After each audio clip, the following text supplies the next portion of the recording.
Yeah, I think it was more fun in the golden era, and I think that it's because we all wanted to beat each other very badly, but at the end of the day, we'd go out to dinner with each other and say, you know what, well done.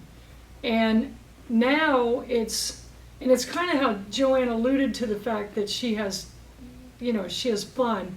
I think that if you look at our era, all of us had one thing in common, is that we played the game because we truly loved it. We didn't play for the money, because there was money to be had, but not enough to, when we first started, to play for the money. So we played truly for the love of the game, and that's why we got into it, and that's why we worked so hard. And I think all of us wanted to be the best, and we worked really hard to be the best.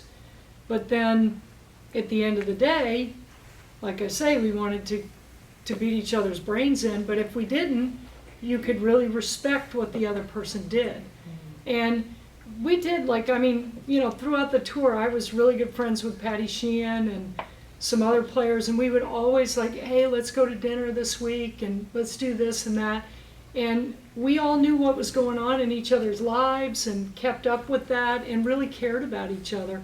Not that they don't now, but I think when you look at the age that some of these players are coming out, and they're sort of pushed to turn pro at a young age, and I think you learn to resent the game a little bit. You don't. I talk to so many of the players now that play because they feel like they have to.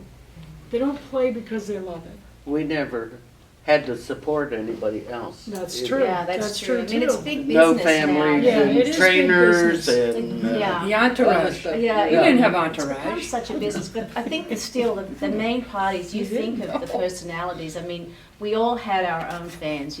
Sheehan and Alcott and all of us. We all had people that we had lots and lots of fan mail. In those days, we had it in like a mailbox, and they'd send it to the tournaments or the LPGA, and we used to have our little box in the locker room, and we'd pull out our mail, and everybody would sit around at rain delays and read everybody's fan mail, and it was really fun. And it was a totally different lifestyle. I mean, we had to all be together. A lot of the times we drove, and we would ride together and fly together, and we did everything together. I mean, we used to, and still to Japan. In Japan, we'd all be in the bus. We couldn't wait to get to Japan and be in the bus together to go to the golf course. Yeah. I mean, it was totally fun. Everything we did, and the personalities. Everybody in America, they knew our personalities, and now they're almost like they're all the same. Everybody is like a clone. They're like robots, and they have to be to a certain extent on the golf course because there is big business, and they have to be focused. But I remember, watching Nancy make a putt, and just the emotion, and you could see how excited she was when she made a putt. I mean, look at I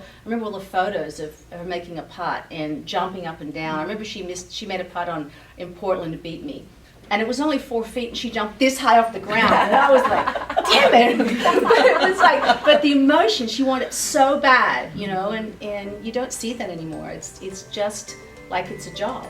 Yeah.